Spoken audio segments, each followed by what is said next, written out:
ఒక అందమైన అడవి మధ్యలో జంతువులు నివసించే ఒక ఊరు ఉంది. ఆ జంతువులన్నీ ఆ ఊరిలో సంతోషంగా జీవిస్తున్నాయి.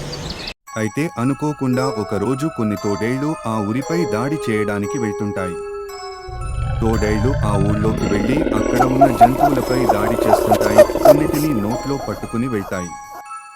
అయితే ఆ జంతువులు ఆ కొండల్లో ధ్యానం చేసుకుంటున్న ఒక బలమైన సాధు వేషంలో ఉన్న గొరిల్లాను తమ ఊరిని ఎలాగైనా కాపాడాలని వేడుకుంటాయి.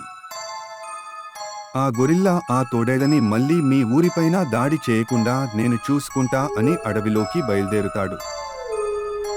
గొరిల్లా తోడేళ్ల జాడ పసిగట్టి వాటిపై దాడి చేస్తుంది.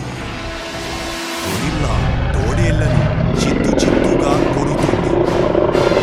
మొత్తానికి తోడేళ్లు తమను క్షమించమని మళ్ళీ ఆ ఊరి జోలికి వెళ్ళమని గొరిల్లాను వేడుకొని అక్కడ నుండి వెళ్ళిపోతాయి. ఆ తరువాత ఆ ఊళ్ళోని జంతువులన్నీ సంతోషంగా ఆ గొరిల్లకు కృతజ్ఞతతో పూలమాల వేసి నమస్కరిస్తాయి. ఆ జంతువులన్నిటి కోసం ఒక లైక్ అండ్ సబ్స్క్రైబ్ చేయండి. Thank you.